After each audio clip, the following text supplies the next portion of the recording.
So many things upset us these days, ever than before. Someone was said, or someone once said, like, if so many things upset you, it's because you have very little things going on in your life. So you tend to overinvest in every situation. You see? So that is like sometimes the realization that we are not like that special. Like, of course, like in the eyes of God, in the eyes of your family, you're all special, you're the best. But in the eyes of the world, everyone has a value. As human, you have a value. Everyone wants a value. Everyone wants to be valued. So not like as a person you're not special, but being special requires hard work. It means you have to pick something and give it 100% every day. You have to outwork yourself yesterday and then every other person, because as they say, you are your own competition. So of course there's a lot of other people, because in this world we'll end up competing with other people in the field. To get promoted, you have to be best in your field. To become a superstar, you have to be best in the team. So of course you're competing with every other person around you, but the competition is really you, because we all have something. We think this is us and this is not us. As Jordan Peterson famously says, you have to choose your sacrifice. Everything has a price. So why are some people like regarded as special in quote and some others are not? It's because they have chosen the sacrifice. They're choosing something and they're willing to give their life for it. They're willing to commit. They're willing to sacrifice everything for it. They're willing to outperform themselves every single day. And so by becoming the best they can every single day, they outperforming everyone, because not everyone is willing to work that hard at something day in, day out, especially when you're not getting the result you want. So we all want to be special. We all want to be exceptional. We all want to be below or above average. But how many of us are willing to commit to that single thing? I mean, these days, a lot of people, you get so upset. It's so easy to get upset, even a simple thing as people having a different opinion. And we forget, like in this planet, opinions are like the easiest thing, the cheapest commodity. And we do this ourselves every day. We give our opinions, everything. Take a look at yourself. You go on social media, you get 100 notifications, you pick 20 you like, and then the 80 you don't like. You give a thumbs up or thumbs down to something without even thinking about it. And then, even on that same platform, you're clashing with someone else with a different opinion. Forgetting you are putting your own opinion first over based on your own experience. And now you're against someone else for having an opinion. So they say in a world where we tend to have everything, you could travel from here to Australia within a day, you have the world in your palm. We tend to be locked into some little, now we want more recognition. They say some people, or a lot of people, are not special these days, not because they can't put in the work, it's because they haven't got the patience to stick to something. Everyone wants that quick turnaround. Everyone wants that quick gratification. Like someone picks up something, they go at it for 3 months, they not acknowledge, they drop it down and move to something else. Why? Because everyone wants to be recognized immediately. Like no one wants to become an apprentice anymore. Everyone just wants to become a master. And forgetting, like, to become a master, you have to become an apprentice. You have to start somewhere. You have to be laughed at. You have to be mocked at. They say for him who cannot laugh at his own joke, you're basically missing out on a lot of joke. I used to think the same. I used to think like I'm an exception to this. Why? Because I could take a joke, I could laugh at myself. But then when I start even not being able to stomach other people's opinion. Then I was asking myself, of course I understand a lot of people shouldn't be able to or are not able to do this, but I thought I was different. I thought I was better than these people. I thought I was above this, but when I couldn't take other people's what they think, what they thought, when I couldn't see from their point of view, I began to notice that after all, we all are the same. We just need to. I think another point that got me to this place was listening to Jordan Peterson, talking about us looking at our fragmented self. Because it's easy for us to judge other people. It's easy to say, oh, you are not achieving your potential, you're not doing what you could do. But it's very difficult for us to look at our fragmented self and say, look, I'm not doing enough. One thing is, no one can be good at every single thing. All the superstars you like and follow, they are just good at one thing, at best two things. Most of the rock stars, the pop stars, whoever, you Afrobeat stars, they are just good at one single thing, and they are celebrated for that one thing. But you all just see the success. You don't see how long they've been working at their craft, how many failures, how many rejections. We don't see that. We don't have the they call it, I think it's Oprah who says it, stickability. Very few people these days have the stickability, ability to stick to something over and over, even when there's repeated failures. We all want to become a superstar overnight. And that's why we are upset these days by so many things, regardless, things that you think it's inconsequence, someone would take it to heart. Why? Because they see themselves more than they are willing to invest in themselves. You see, so the world could be made even simpler place if you just choose one thing, one single thing, and just dedicate your life to this, go after this. And even at that, there's no guarantee that you would become the best in that field. There's no guarantee. I've seen people who've given their life to something years after years, and at best they're known for it, not even celebrated for it, they're just known for it. So, but that's even better than wanting to become something I'm not willing to go after it 100%. I was having a conversation with a friend the other day, and he was telling me about having option B. Like, if you never make it in this way, then you have something to fall back on. On the same link, I was listening to Denzel Washington having a talk at Harvard, and he was telling them that he never understood the ideas of Plan B.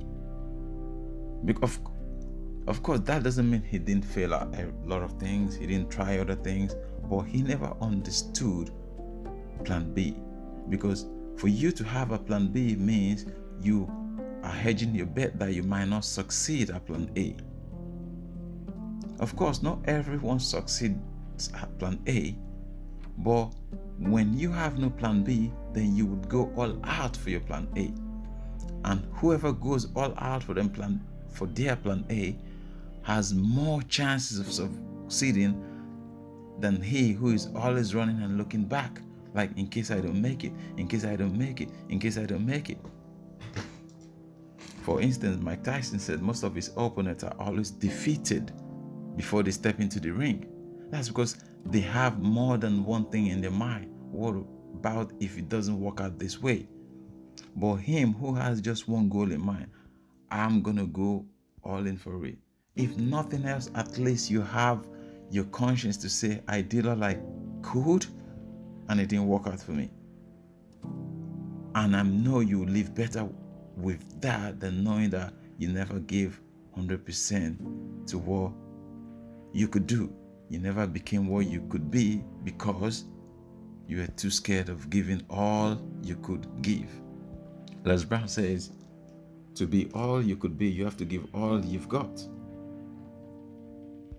There is no guarantees. But one thing that is guaranteed, that you would have the courage to say, I stood up against this and I went down fighting. That is the best a man can wish for. Knowing that you gave all in, you went all in.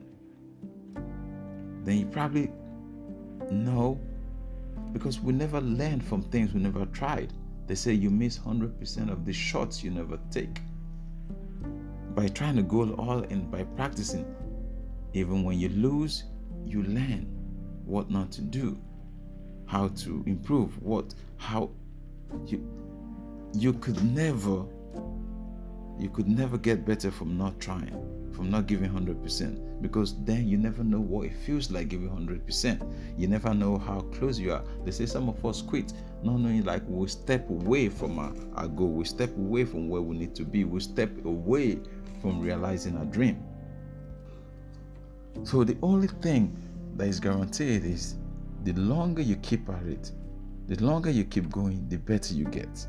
And the better you get, the better your value increases. And that's the only way you can become the competition. Most people have a picture of themselves a few years from now or a few years ago. And they can't, having a look at their picture, they can't believe, like, this was them a few years ago.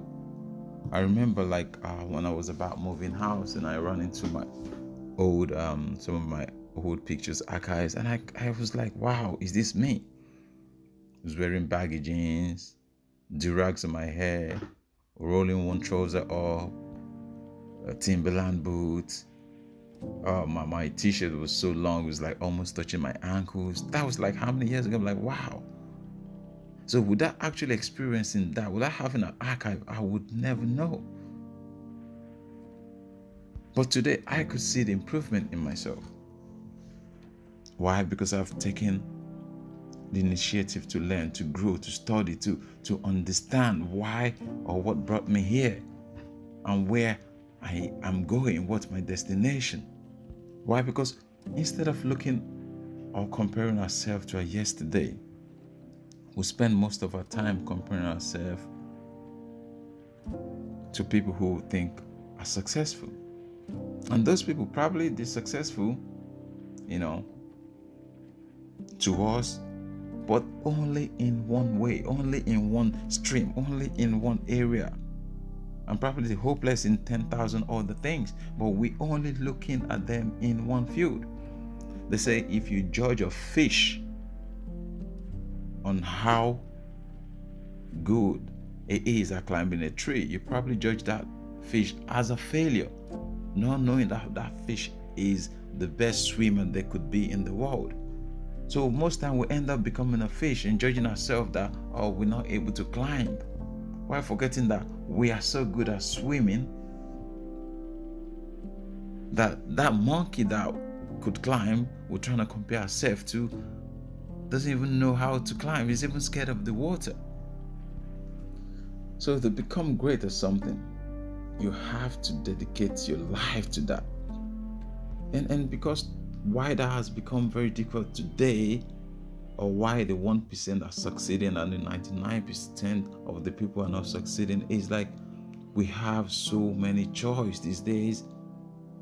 And although we have so many options and choices, we have very few time. Very few of us could dedicate our life to one thing. Very few of us. We're always looking at what other people have got, what they're doing, how we could become them, how we could live. But like very few of us could dedicate our lives to one thing these days. And it's that one thing that makes you great. Most people are known for one thing. Michael Jordan, just one thing, basketball. Michael Jackson, music. LeBron James, basketball. Roger Federer, tennis. Serena Williams, tennis.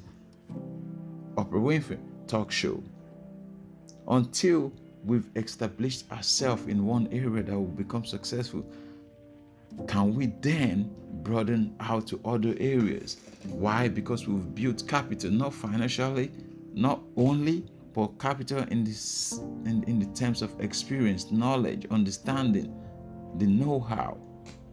But we all want to become exceptional in everything. Why? Because we judge ourselves by the stars, by the light, by the moon, and not by the processes. They say many of us have become so in love with the outcome, but not the process. Like, for you to become great, you have to affiliate yourself with the process, because it's that process you have to love day in and day out, because it's that process that you're going to fall from. It's that process that's going to hit you. It's that process that's going to slap you around.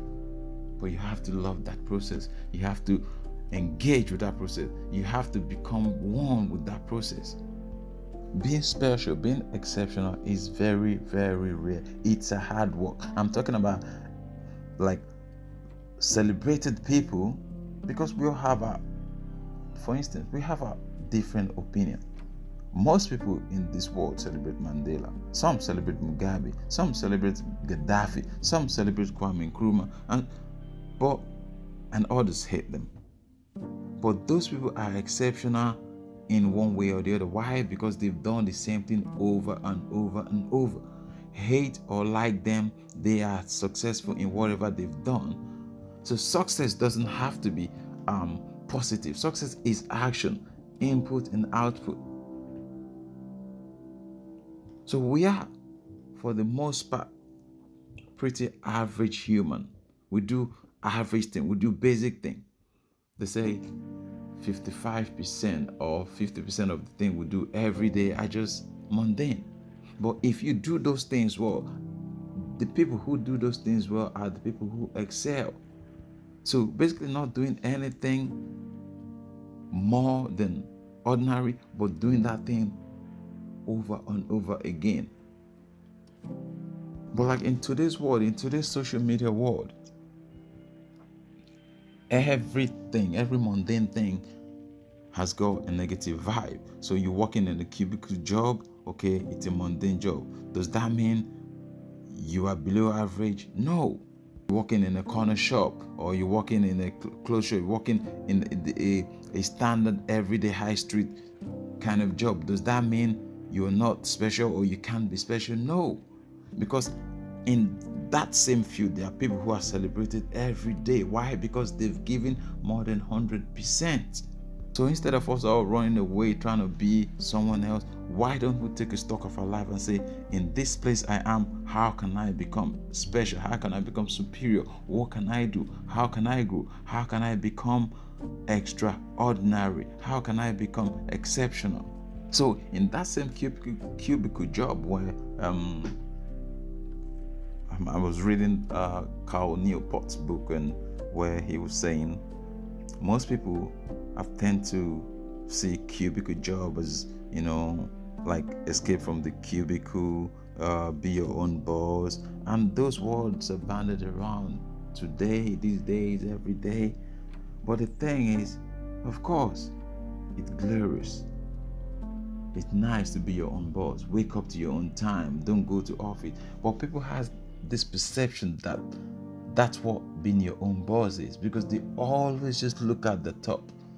Being your own boss means sometimes you're working for 17 hours a day, 12 hours a day, with no pay, with no extra. You're doing twice, because when you work for someone, when it's time to go home, you go home. But when you want to become your own boss, you're working because it now falls on your shoulder. So everyone wants to, be their own boss, own their own businesses, but no one wants to start from the scratch, love the process of failing over time, of people counting on them, of them being in a position where they can't let people down. Because to become your own boss, to own your own business, to flourish, to become a superstar means you have to have all this on your shoulder and still flourish. You have to give more than 8 hours. So even in the cubicle job, even in the standard job, even in the mundane jobs, some people just give their 8 hours, 9 to 5, and they go home.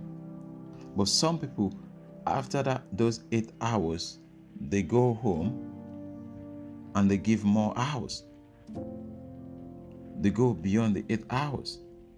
They either take some extra classes, they study online, they read some book on whatever they're doing.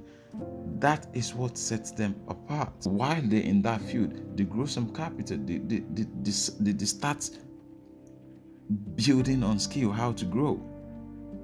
Not believing that they could just move into another field and become an overnight superstar. That is very, very rare. You have to love the process. You have to love what you do. You have to commit to it. And even if you don't love what you do, once you want to flourish in that industry, you have to be willing to give more than 8 hours a day.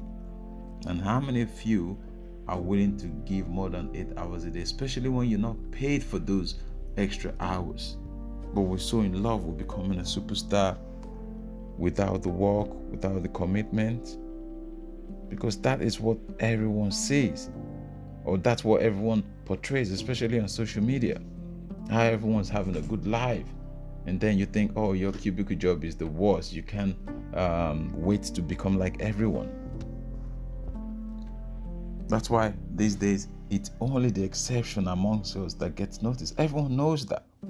It's only the exceptional people among us that gets noticed. And these people are either good, exceptionally good, or they're exceptionally bad. I mean, take for instance, people watch reality TVs these days, or reality blogs, Why? Because they enjoy the scandal. They enjoy the distraction. They enjoy to see that someone else's life is in chaos. So they say, well, not just my life. At least not just me.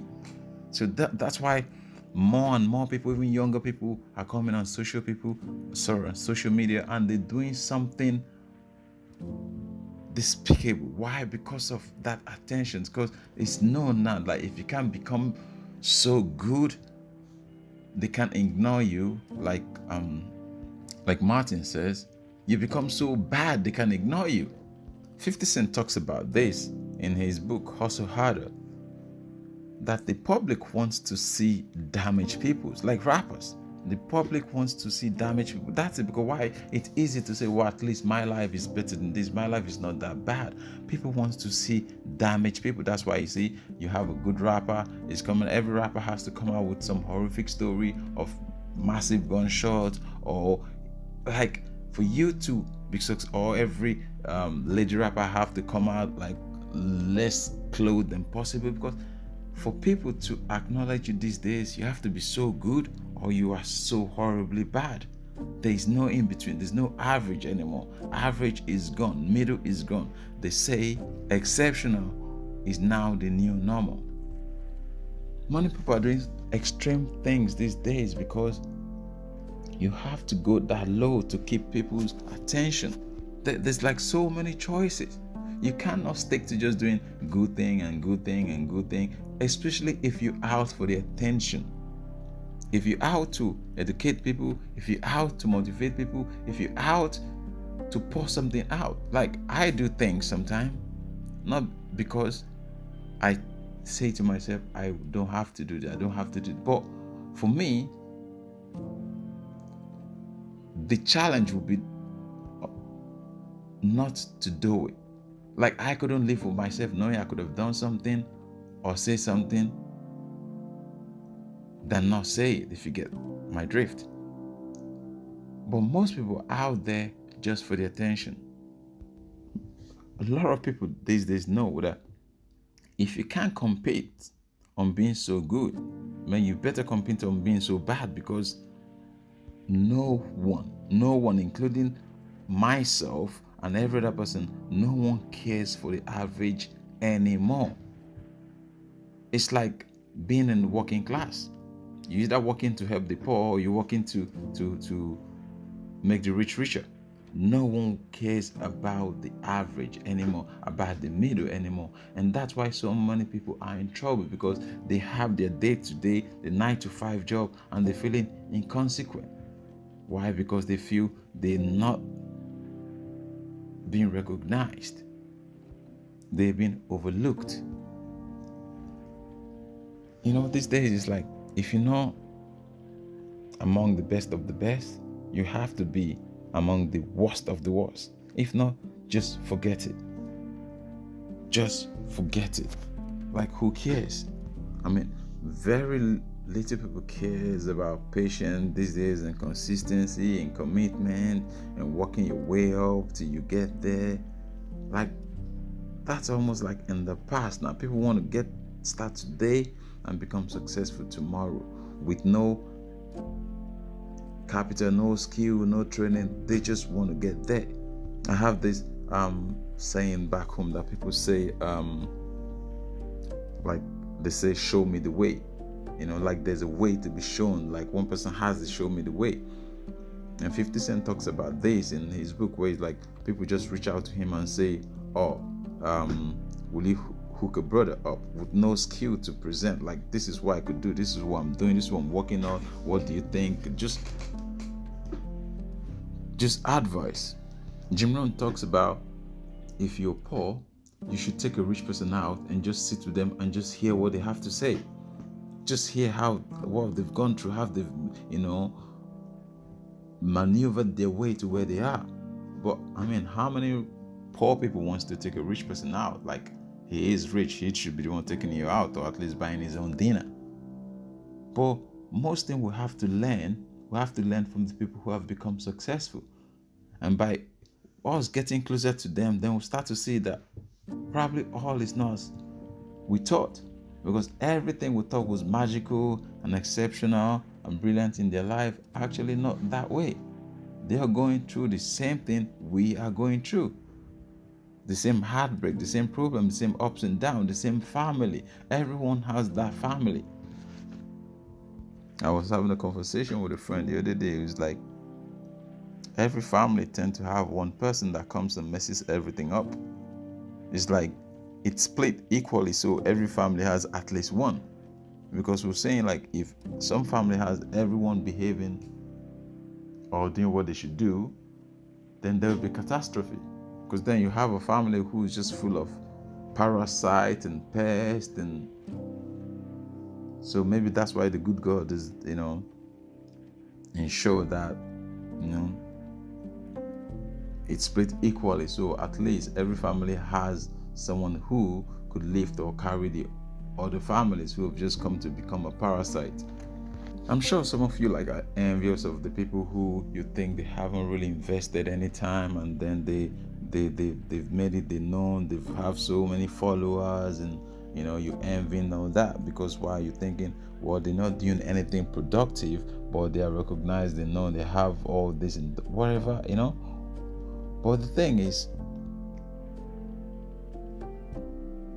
because a lot of people are not patient enough to get there doing the right thing, they do the wrong thing and probably get their 15-minute attention. Like they say, everyone would get their 15-minute attention at some point.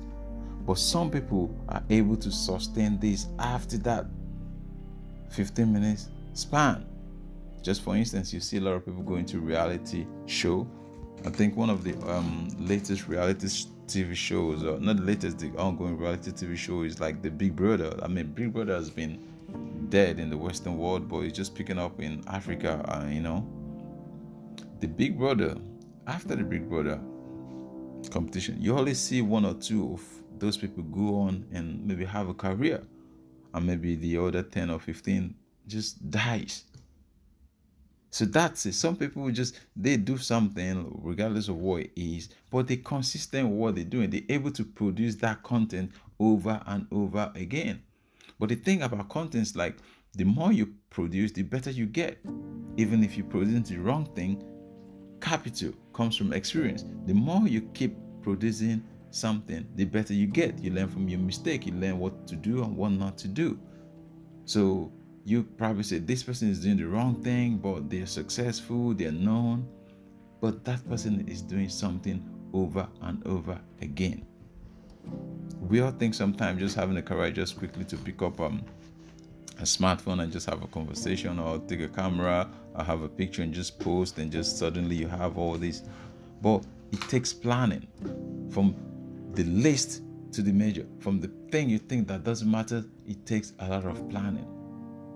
Regardless of direction, good or bad, there is a lot of planning involved. That's because everything we see or hear, everything that makes the news is exceptional in one way or the other. That's why the new normal is now exceptional. But then morning comes and we have to go to our jobs, our mundane jobs, 9 to 5 or whatever we do. Doing the average, we are not exceptional. We have to go to our non-exceptional job, of course, and we feel less than we are because they've sold this new normal to us, that for us to live a life of meaning, we have to be seen and appreciated by other people, especially by people we don't know. Many people are feeling really horrible about themselves these days because they believe they don't measure up. But measure up to what? It's like people like saying, I'm average, and that is just not good enough. In fact, that makes them feel miserable. That makes them feel worse about themselves. Why? Because they've been sold on this being exceptional to be noticed, to be recognized, to become appreciated. So now they figure out they need to become more extreme to get the attention they deserve, or to get fulfilled. I mean, this is especially when they tend to believe that someone else who they for some reason believe they're better than is getting the attention the person does not deserve, or the person is getting the attention with little or no work. This tends to make people become more extreme. We all believe we are destined to do something great, something extraordinary. Like you hear this all the time. We all deserve greatness. We live a life you want, live a life you deserve. Don't be get used to the cubicle life. You should live and flourish, work for yourself, be your own boss. But if we all become great, just from a layman's point of view, if we all become great, then is anyone really great? You see, the question is not what we deserve or what we want. Everyone wants to be the best of everything. Everyone, you see these days, little kids want to have everything without actually putting in any work. The question is, I keep going to this because it's always in my head. Jordan Peterson. Jordan Peterson, a lot of people don't like him and some like him, but I tend to listen a lot to Jordan Peterson and read his book. In fact, The 12 Rules is one of the first book I read, because I'm quite recent to reading as well. The 12 books is one of the new first books I read. I remember sitting trying to finish that book within a week, 12 Rules, because I was just excited to learn things after the first verse and the second verse. And in his book, it's like the question is, what are we willing to give? What are you willing to give your life for? They say, what are you willing to pick and go for? Above all other things, above everything in this world, what is the one thing you pick in and say, look, if I die chasing this thing, I am happy. I would look to myself and say, yes, you went after it. What is the one thing above every other thing? And most importantly, what is the price you're willing to pay? Because everything has a price. He says, choose your sacrifice. Choose your sacrifice. Like even going back to the days of the Old Testament, is Abraham having to sacrifice a new lamb to God every time. Say that is like he goes out, he has like a flock of sheep, he goes out to take the young one and he makes that sacrifice. So that's like he's willing to make that sacrifice to tell himself that he is able to stomach going to take his lamb, the young one that like these days you will say, oh, he's so cute. Like he's willing to harden his heart and go and sacrifice to show his commitment. So that's why I say, choose your sacrifice, meaning what price are you willing to pay for the thing you want? What is the price you are willing to pay? Because for everything you want to go for everything you want to have, for everything you think you deserve, there is a price to pay. But are you willing to pay this price? I mean, we went to me and my wife, we went to an all-you-can-eat restaurant the other day, like just in central London, not West London, Shepherd Bush. Is like a Chinese place. £20 for all you can eat for like an hour and a half or so. So the first time we went there, like I was so excited. There was so much food. You just paid and like it had everything, like I was busting, and we're like, this is so nice. We'll come back here. And then the second time, after I think a month, we went there again. We paid £20 and we could barely eat anything, So there was like so much food. We've paid for all this food, but we could barely eat it because the first time we were so excited and about different things to try, but the second time we barely ate, and that's over 8 months now. We walk past that place every day. We go to other restaurants, but we don't even go to that place, even knowing like other restaurant we're gonna like pay probably more to eat, but we'll go to other places. So basically, what I'm trying to say, life is like a restaurant. You walk in there, you order anything you want from the menu, you put it on your plate, you eat as much as you want, you drink as much as you want, but before you walk out, you have to pay the price. You have to pay for what you're eating.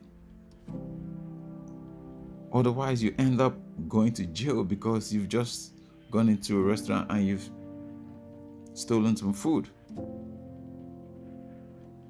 So to steal. So basically, you wishing and folding your hands and wanting to become the best in everything, to become number one, recognized, without choosing your sacrifice, is like trying to steal from life.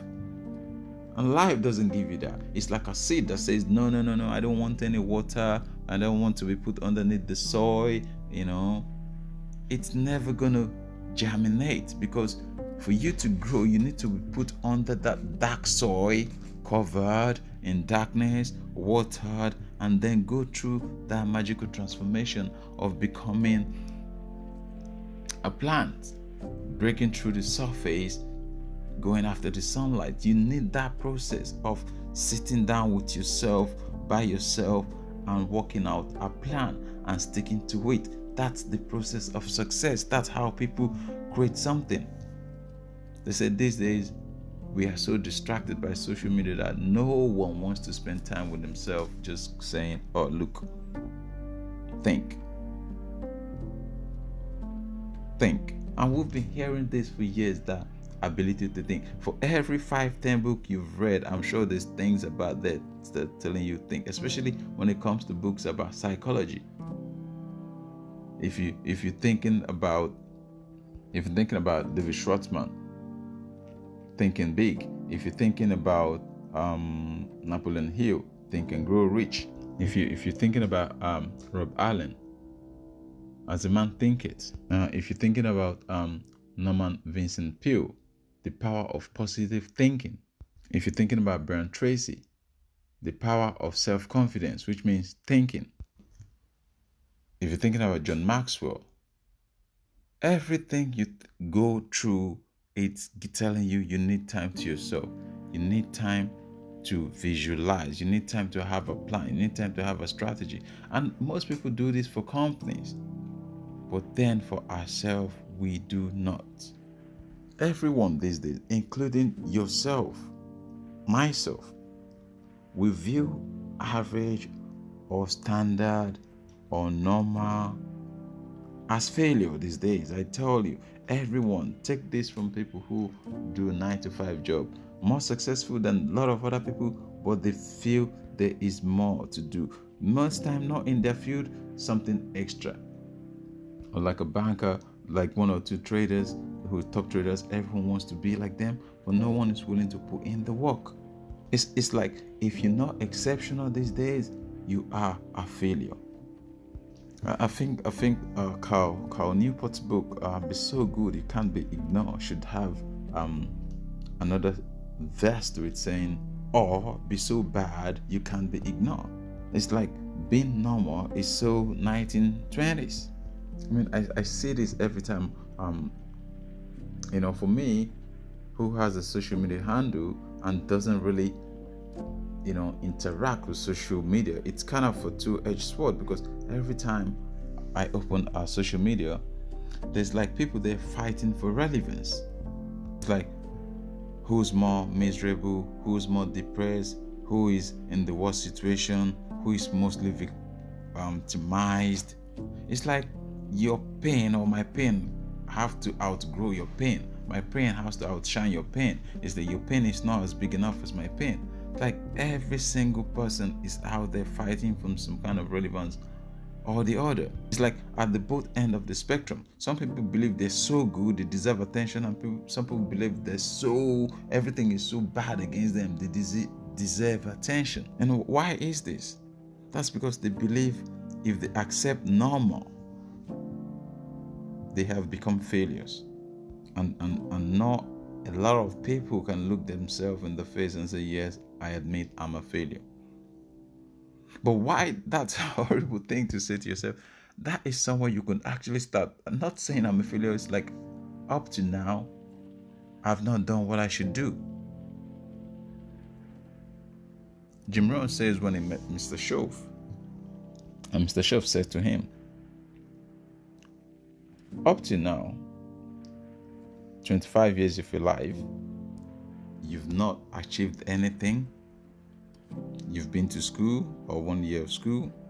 You married with a kid. You've not achieved anything. You know why? That's because you have no plan. And basically, to say that to you is like, up to now, you have failed. I mean, Jim Rohn could have turned back and, insulted Mr. Shoaff and left, like most people would do today.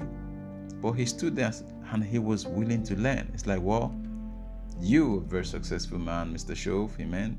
You're doing very well for yourself.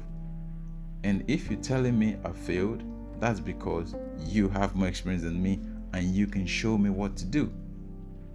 And he's one of the very successful people. This is why, but because he was willing to learn. He was willing to admit where he was, and he was willing to grow.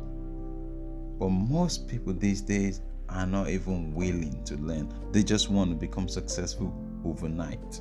In John Maxwell's book, Failing Forward, he practically tells you that failure is not the enemy. Failure is not the case. That we fail after time and again. But the power comes from learning from our failures. He talks about Edison practicing more than 10,000 times. But he didn't call that failures.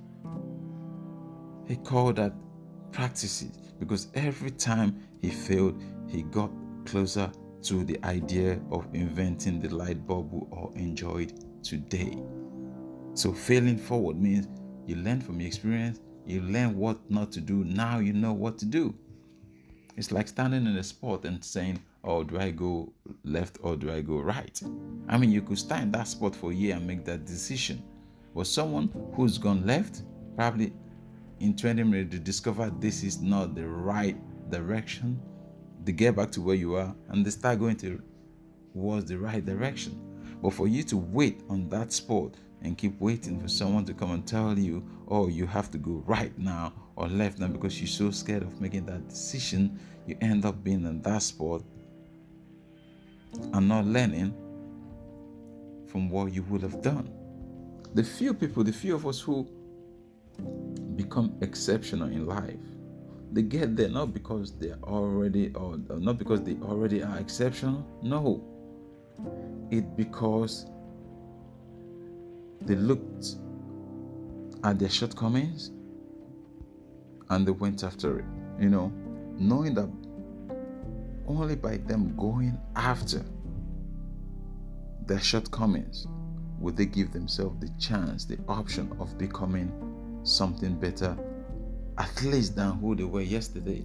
Some people only got a job offer because they studied for an interview. Because they know, like, not studying for that interview wouldn't have given them the opportunity to get into that company. So, of course, they knew they lacked so many things, but they know, like, oh, when I get there, I'll work on this. But for now, let me brush up on these things. So some people become exceptional by working on things they don't know. They say sometimes the changes or the difference between who you were yesterday and who you are today is just by reading one book, sometimes even just 1 or 2 chapters. Not to read so you could win every argument or read so much that you don't practice it, you have rickets of the mind. Reading because you want to learn, you want to grow, being able to listen, being able to ask questions, because reading for the pleasure of getting better, for knowing yourself, for becoming better than you are yesterday. The you yesterday who doesn't read is now reading half an hour every single day. In 2 weeks you read a book. What an improvement. Imagine if you never read before in your life and in a month's time you read 3-4 books. That might be nothing to someone who reads every day, who came from a family where they went to the best school, they used to reading. But for someone who's come from a place where they never read, imagine being able to read just 3 books. So most people who are exceptional today, who are special today, they start from somewhere very ordinary. Like most stars we know, they said Michael Jordan was cut from his high school team. But some people just pick something and they practice day and day and day. Some people said Kobe Bryant, after competition, he goes back to the practice court immediately.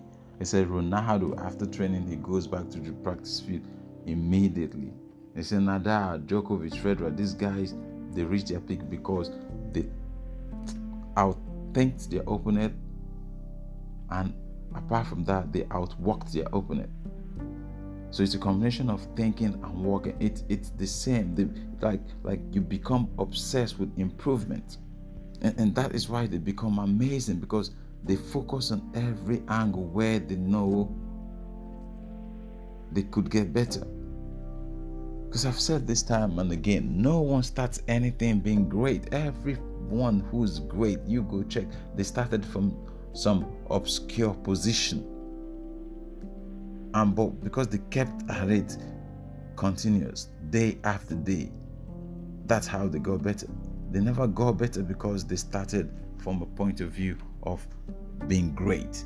Even those who have come from legacies where their parents or the descendants are great or something, they even have a bigger weight on their shoulder to become great. That means they have to work. Even I was speaking to a friend yesterday about some famous kids I know who the dad, a very famous English Premiership player, now owns a club in America, and his son tried to play football here and there, different academies, but he never quite made it. And some said his father gave him a leg up in different places, but your dad can only push you so far.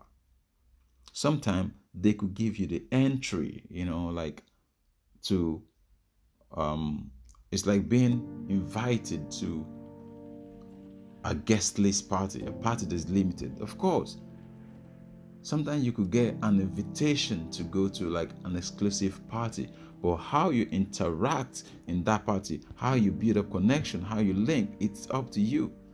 So of course his dad was connected, he gave him a leg up, he was able to get into different academy, but at the end of the day he was never picked, because just being able to gain access, it's one thing. It's like going for a job interview and smashing the job interview and getting the job, that is just one thing. That's just the beginning, because now you have to prove yourself. Now you have to prove yourself to retain that job or to even go further, to grow. So it's like going to a job interview, and before they see your value, demanding for higher value, because the employer is taking a risk on you. You might not perform, you might not become what you say you are. So they're taking a risk on you until they start seeing your value. Then you could start demanding for an increase. Then you could start matching your income with your value. But first, you have to do some sacrifice yourself. Accept what they're willing to pay you, because they on their side, they're taking a risk as well, because they might pay you for 3-month contract time and you didn't perform. So regardless of the leg up, regardless of the advantage, regardless of where you are, to go high, to climb up, that is down to you. You have to. It's like I might know some people from Wall Street or the city who I know have kids who have gone to the best primary school, the best high school, the best universities, and university where they pay over 100 grand a year, and then they made it into the city or into Wall Street. They're starting with a salary of maybe over 100 grand per annum. But that is just the beginning. That's just the beginning. For someone else who haven't gotten all this access or whatever, once that person manages to make it into that industry, now where the person goes is up to that person, because the parent could buy them an opportunity into those companies through the university if they've been. Someone once said like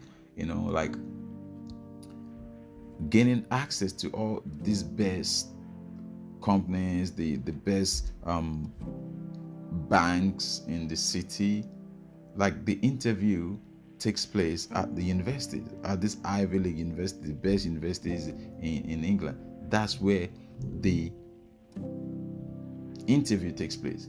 That because once you go to the universities and then they see your resume, you at least you accept it. But going up that ladder depends on your performance, because your interview, your school, the whole thing, your parents has invested in you only just gotten you into that place.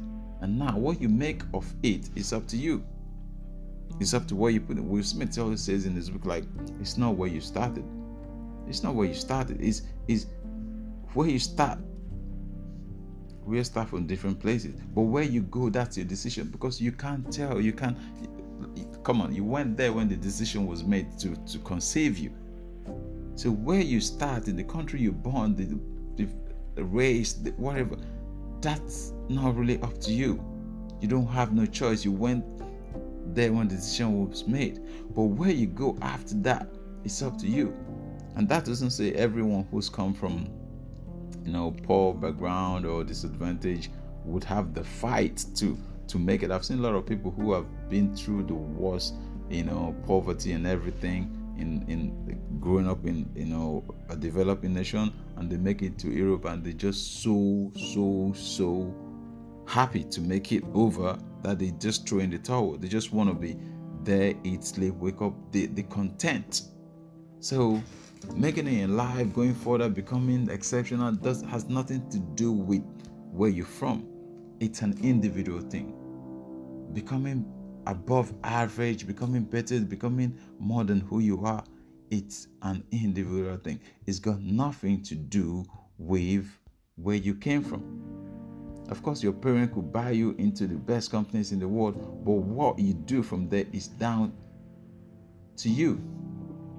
Because for the company, you need to produce, you need to contribute, you need to earn your way.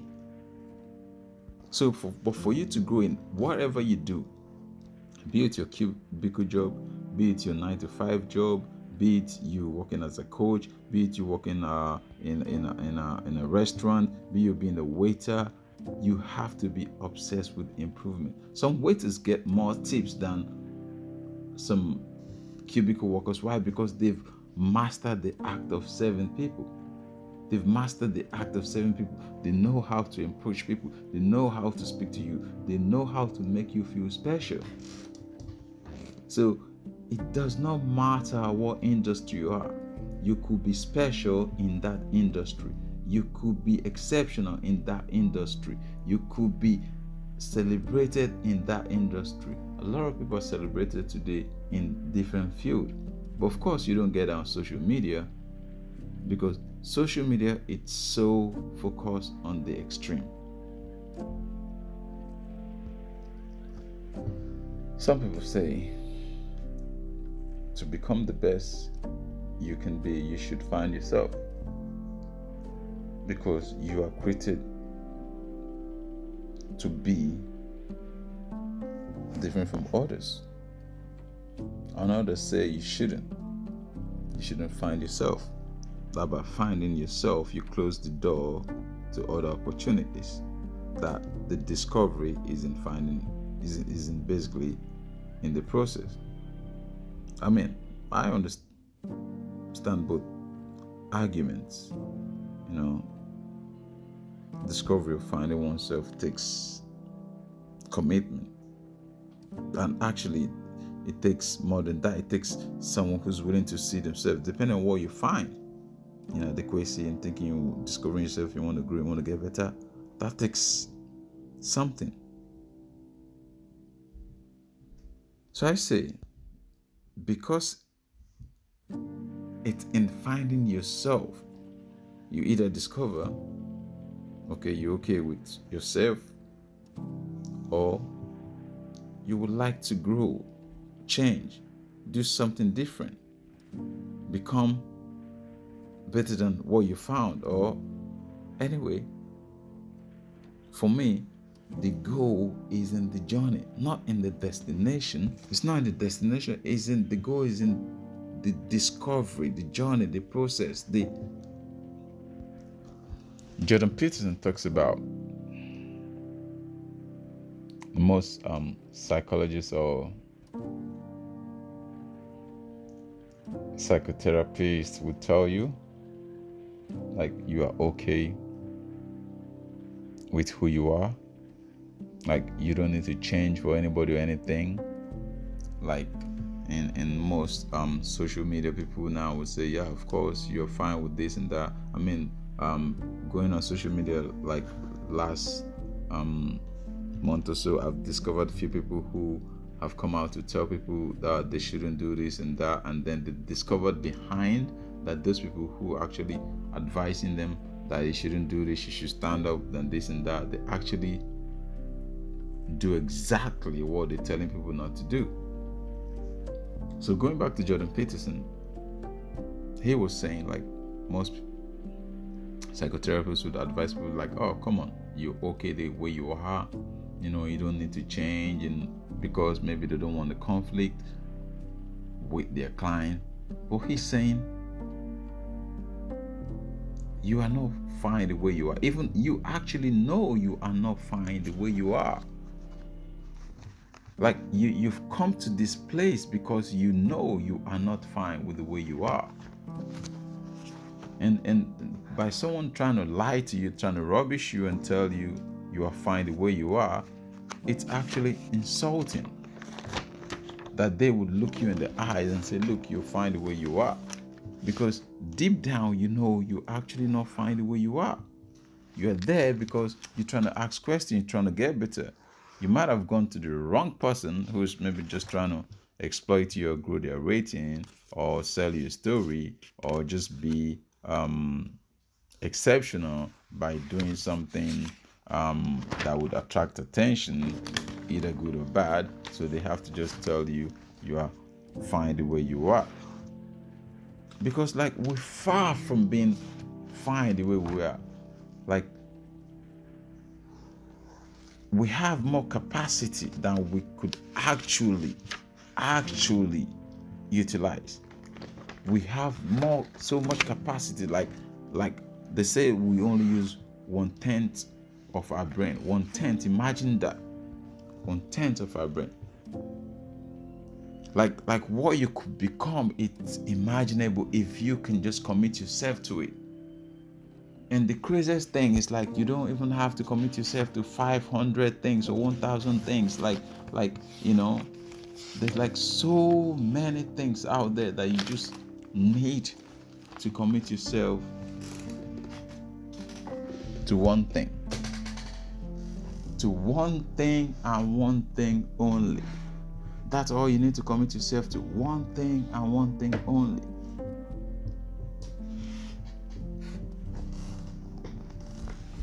David Beckham became so good in taking free kick because he practiced, as I heard, I wasn't there, every match he practiced more than 1,100 times, 100 free kicks every training. After training, it's like, doing like 2-3 hours training and going back to practice 100 free kicks. So he didn't become good by chance or luck, or he was born with it. He became good through the process. And maybe there's other people who could have become as good as him, but they are not willing to put in the work. They are not willing to put in the work. So you become. So someone telling you, oh, you are good, you're fine the way you are, you actually know that's an insult to you, because you know deep down in you, you are not fine the way you are. You could become 1,000 times better if you could be dedicated, if you could be disciplined, if you could ignore all the 1,000 voices and just pick one thing and go for it. If you could just say to yourself, I had the courage. I had the courage to go against this. This is what I want in my life, and I'm standing up for it. If you could look at the worst case scenario and say to yourself, what if it doesn't work this way? What if it doesn't work that way? Like, regardless of all that, say, yeah, like, this is the worst case scenario. I am in the worst case scenario, but you know what? I'm gonna go for it. Because I'm telling you, when you wake up next year, the only thing that sticks with you is that thing that you have done. The thing the regrets mostly comes from the thing we never do. I regret for things I never write, things I never say, most things I've done, I never regretted them. I could have apologized even when of course, when I make mistakes from my action, I apologize because it wasn't intention. But I would suffer more in silence than not doing what I need to do or saying what I need to say. So you are much more than you ever thought of. You're far way more than you ever think you are. Most people think they are very, very incompetent in something, or they have no value. They are worthless. They've been made to believe that they have no value at all.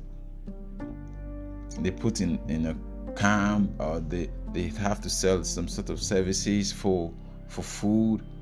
But take example when it's time for election and you see people flooding to all these places where people have been made to believe they're worthless, they count for nothing. Then people are willing to pay them for their vote, or for it, give them food or money or whatever, so they could get their support. And so you might be feeling very, very unaccomplished. But it's good to know that for someone to be honest with you, say, look, you could become better than this if you could only do this and this and this. But look, don't take my word for it. You contemplate. Like Jim Rohn says, you should listen to advice, listen to other people speak, but make sure that the conclusion you reach is your own. Make sure that you reach a conclusion for yourself based on your own. Don't reach conclusion based on what other people have fed you.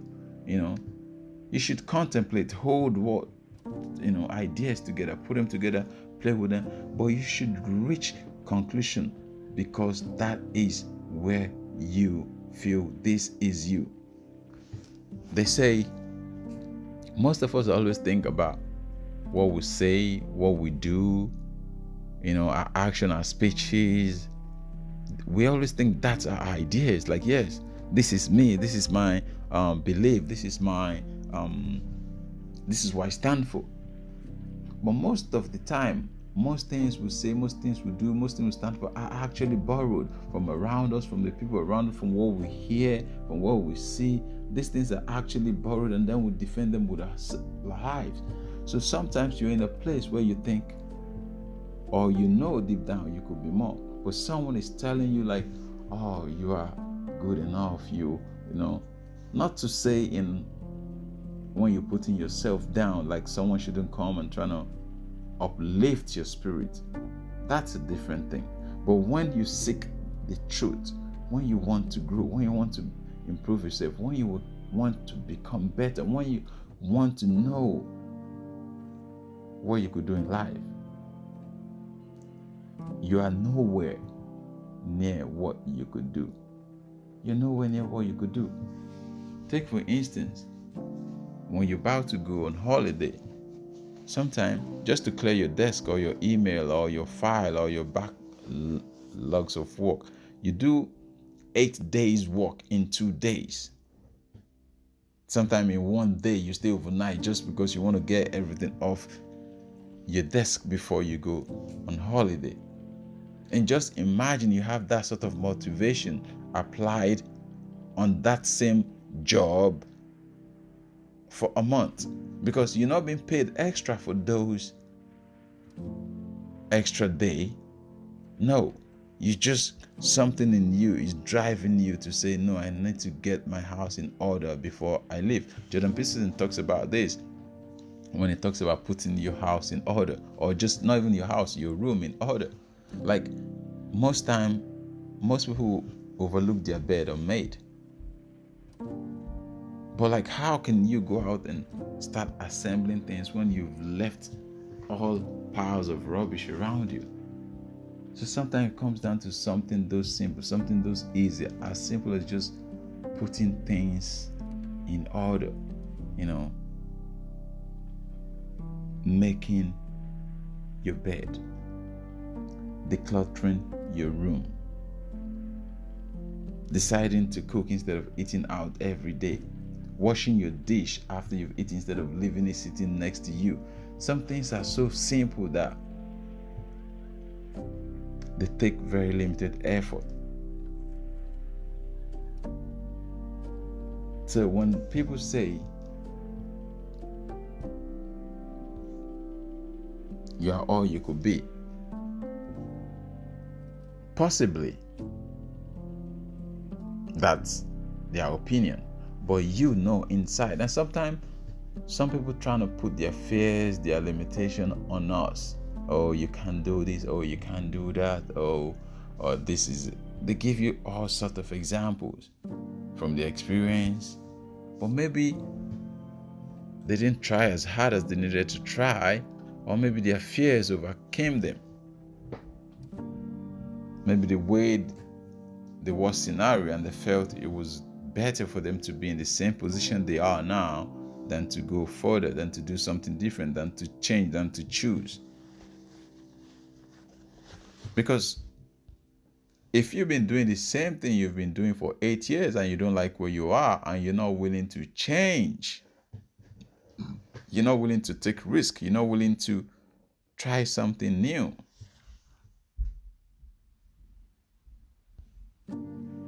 some decisions are reversible, but some decisions are irreversible. Take for instance, most people who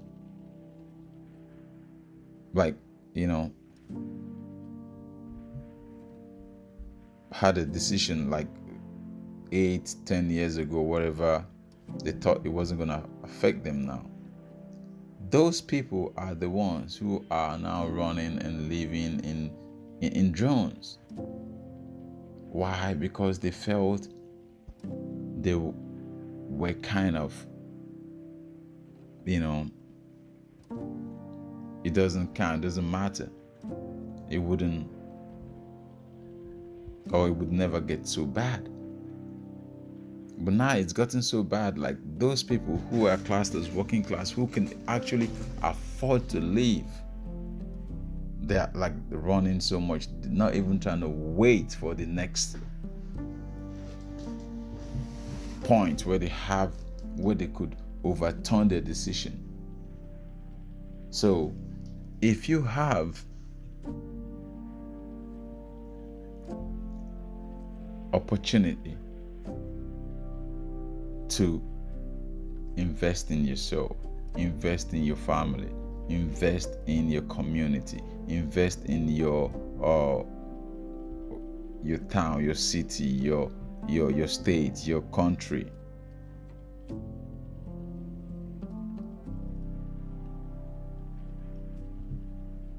make sure you're courageous enough to stand up, because whatever you do will not only affect you today, just like it's affected the people who made the decision 8 years ago, 7 years ago, 15 years ago. Today they weren't running because they could still afford to run at least. It might affect you 20 years, 30 years down the road, and it might become irreversible. So I'm going back to say, when you're thinking, what is the worst case scenario? Or what if the worst case scenario happens? Will it be uncomfortable? Does it scare you? Then you would know what you ought to do.